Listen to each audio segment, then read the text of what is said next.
안녕하세요. 오늘은 금요일, 그래서 앞에 배운 것들을 기출문제를 가지고 다시 한번 확인해 보는 시간입니다. 오늘은 세 문제를 준비했으니까 관련 문제를 보시죠.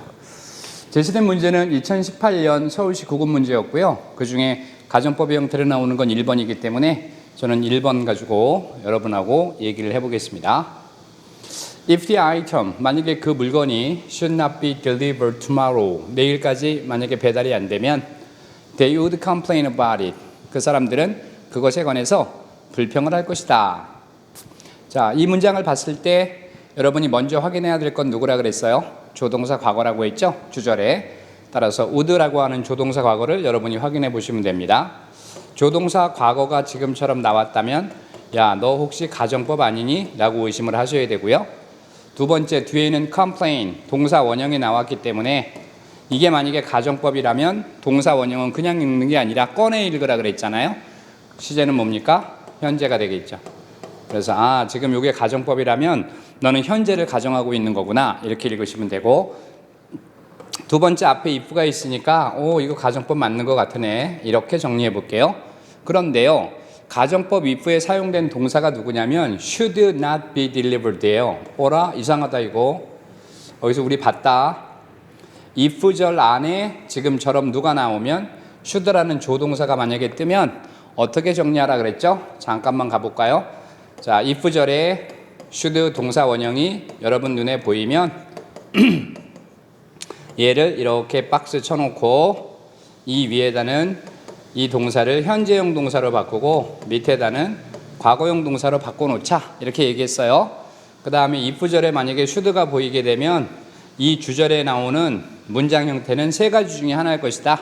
첫 번째가 명령모로 시작하는 문장이 있겠고, 동사 원형으로 시작해서, 두 번째가 조동사 현재형 동사 원형의 구조가 있겠고, 세 번째가 조동사 과거형 플러스 동사 원형의 형태가 있을 것이다 라고 우리 미리 예측하자고 했지 않습니까?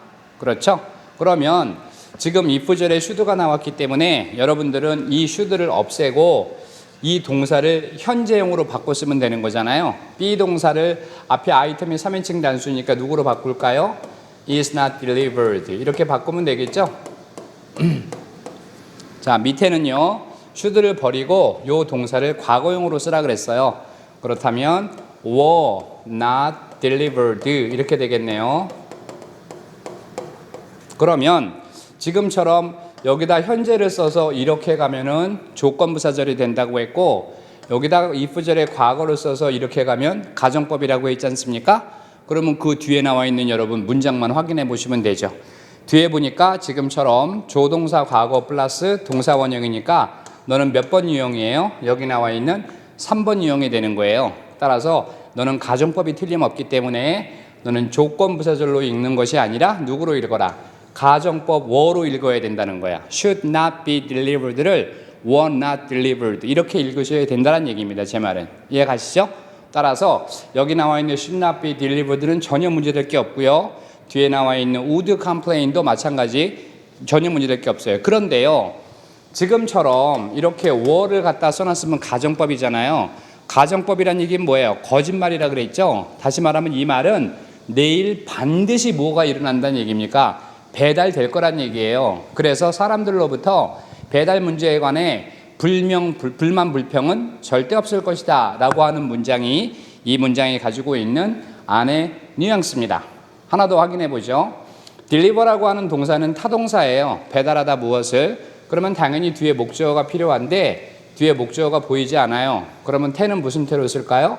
수동태로 쓰는 거 전혀 문제 없고요. 끝에 가시면 complain이라는 동사도 보이네요. 이 동사는 일형식 동사예요. 그래서 항상 뒤쪽에 목적어를 선택한다면 전치사가 끼어야 되겠죠. 지금처럼 of나 혹은 about을 항상 붙여갖고 나오는 일형식 동사이기 때문에 이 문장에는 전혀 문제가 없다. 두 번째 문장 가겠습니다. 두 번째는 2008년 지방직 구급 문제. 그 중에서는 2번 가지고 얘기를 해보겠습니다. 자, 상처에 염증이 나면 즉시 나한테 전화해, 이런 말이에요. Should the wound, 그 상처가 be inflamed, 만약에 상처에 염증이 있다면 call me at once, 나한테 즉시 전화해. 근데 이건 좀 이상하다, 그렇죠? 한 개 문장이 시작할 때 제일 먼저 시작하는 것은 동사 앞에 명사 주어가 위치하는 거예요. 그런데 지금은 should라고 하는 조동사가 나왔어요. 오라, 조동사가 만약에 나왔다면 뒤에는 반드시 동사 원형이 나와야 된다는 얘기인데 뒤에 보니까 be, 동사 원형이군요. 다시 말하면 얘랑 얘는 원래 붙어 있어야 된다는 거예요. 그러면 더 would라고 하는 게 명사니까 네가 주어구나. 그러면 주어랑 동사를 지금 뒤집어 놓은 거잖아요. 여러분 아직 도치를 안 배웠습니다만 도치의 가장 기본은 문장 맨 앞에 부정 의미를 가진 부사가 나올 때, 부정부사가 나오면 주어 동사 도치시킵니다. 근데 문장 앞에 부정부사 같은 거 안 보이죠? 두 번째는 아직 안 배웠습니다만 접속사 if가 생략되면 주어 동사를 도치하겠다. 이런 문법이 있어요. 그럼 얘는 앞쪽에 부정부사가 없기 때문에 혹시 접속사 if가 생략된 건가? 라고 생각해 보실 수 있고, 그러면 다시 if를 써봅시다. 생략되기 이전으로. 그렇다면 당연히 if가 접속사니까 뒤에 주어 동사가 떠야 되겠지? 그때는 도치가 이루어지면 안 되니까 이 문장은 if the wound should be inflamed, 이런 문장이 되겠죠. 다시 쓴 겁니다. 제가 call me at once. 자, 이렇게 문장을 놓고 볼 거예요. 가겠습니다. if라고 하는 접속사가 나왔고요. if절에 사용된 동사를 가만히 봤더니 should 플러스 동사 원형으로 이렇게 잡혀 있네요. 앞에 뭐라 그랬어요? if절에 should가 만약에 보이면 위에는 should를 버리고 현재형으로 바꿔 써라 이렇게 말씀드렸으니까 be의 현재형은 is일 거고요. 밑에다는 과거로 바꿔 써라. 그러면 were가 되겠죠. 이렇게. 다시 말하면 이 문장은 if is 구문이거나 if were 구문이에요. 만약에 여러분 이게 is로 바뀌어 있는 거라면 너는 조건부사절이 되는 거고요. 네가 만약에 were로 바뀌는 경우라면 너는 가정법이 되는 거예요. 그걸 누구 보고 판단한다? 주절 보고 판단하시면 되죠. 근데 다시 한번 합시다. if절에 should가 보이면 여러분은 미리 저 뒤에 나와 있는 주절 형태 세 가지는 머리에 떠올릴 수 있을 거예요. 1번이 명령문으로 시작하라. 2번이 조동사 will 플러스 동사 원형이나 3번이 would 플러스 동사 원형이라고 했지 않습니까? 그러면 뒤에 주절 확인해 볼게요. call, 이게 동사예요 지금. 근데 call 앞에 주어가 없는 걸로 봐선 2인칭 주어 you를 생략한 누구? 동사 원형으로 시작하고 있지 않습니까? 따라서 너는 무슨 문이다? 명령문이에요. 명령문.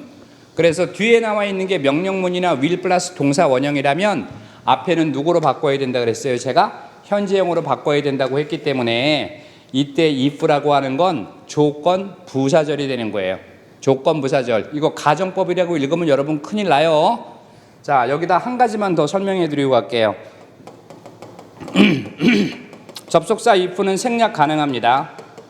그런데 if가 생략돼서 나올 수 있는 형태는 이거밖에 없어요. 1번 비동사 were가 앞으로 나오고 그 다음에 주어가 있고 그 뒤에 동사가 보어가 있는 경우에요. 2번 조동사 should가 앞으로 나오고 그 다음에 뒤에 주어가 있고 그 다음 동사 원형이 있는 경우에요. 3번 조동사 had가 주어 앞으로 나오고 뒤에 주어가 있고 그 다음에 pp 형태가 있는 경우에요. 이렇게 그래서 이 보어 자리에는 were to라는 게 있으니까 to 부정사가 오는 경우도 있겠죠. 그래서 if가 생략되는 경우는 영어에서 요거 세 개밖에 없어요. 여러분 이렇게 하시면 큰일 나요. if절에 사용된 동사가 일반 동사인데 예를 들면 purchased 아니면 broke 이런 일반 동사인데 그런 일반 동사가 있는 경우에 if를 만약에 생략시킨다면 일반 동사가 주어로 나올 수는 없잖아요. 그러니까 조동사가 도와주러 나와야 되겠죠. 그래서 did 같은 게 이렇게 나와서 did 주어 동사 원형 이걸 가지고 if가 생략이다 라고 하면 카멜입니다. 그런 거 없어요. 그러니까 어떤 경우에나 다 if를 생략할 수 있는 것이 아니다 이 말이에요. 제 말은 if를 생략하려면 적어도 이런 조건이 뒤에 갖춰져 있어야 돼요. 주어 were to 부정사 경우 아니면 주어 should 동사 원형 경우 아니면 주어 had pp 경우예요. 이거를 제외한 나머지는 if를 절대 생략시키지 못한다는 거 주의하십시오. 나머지는 볼 거 없죠. 또 넘겨보겠습니다. 세 번째는 2007년 국가직 7급 문제고 저는 3번에 관한 문제 풀어보겠습니다. 자, 지금쯤 잠자리에 들었어야 할 시간이야 라는 표현. It is time you went to bed. 야, 이제 잠자리에 들 시간이야 라고 만약에 말을 했다면 지금 현재 내 아이들은 잠자리에 들어 있지 않은 상태죠. 내가 말한 내용과 완전히 반대되는 경우에 놓여 있겠죠. 자, 이제 우리는 이제 밥 먹을 시간이야. 이 얘기는 여러분은 지금 현재 밥을 먹고 있지 않은 상황이에요. 근데 나는 밥 얘기를 하고 있는 거니까 It's time that 꿈은, 그래서 그 time을 강조하는 표현 중에는 It's high time that, It's about time that 이라는 표현을 쓴다고 전 시간에 말씀드렸지 않습니까?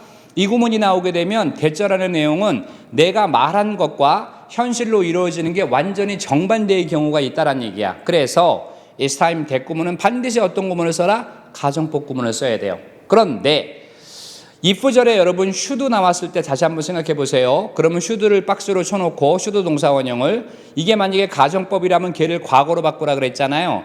그러면 should 동사 원형과 과거는 똑같은 시제란 얘기죠. 바꿔 쓸 수 있다는 얘기는. 그래서 앞에서 무슨 설명을 드렸죠? 가정법의 특정 조건 하에서 should 동사 원형과 과거는 똑같다. 기억나시죠? 네, 그거를 지금처럼 it's time that 구문에 사용하는 겁니다. 이때 that은 접속사이기 때문에 이렇게 생략할 수 있다고 했고요.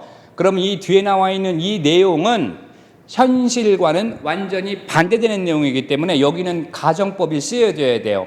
그런데 It's time that 이라고 하는 특정 가정법 조건 하에서 누구와 누구는 똑같다? should 원형과 과거는 똑같다. 이렇게 말씀드렸지 않습니까? 따라서 went, 과거를 쓴 건 아주 좋죠. 근데 얘를 누구로 바꿔 써도 될까요?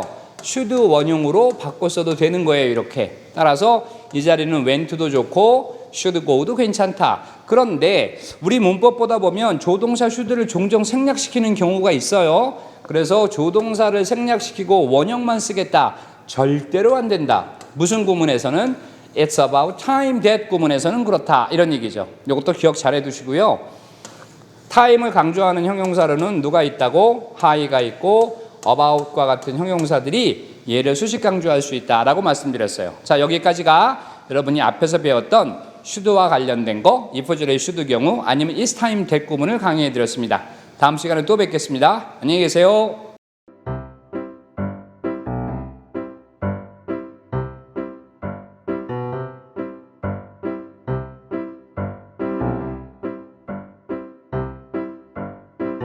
여러분 구독, 좋아요, 알림 설정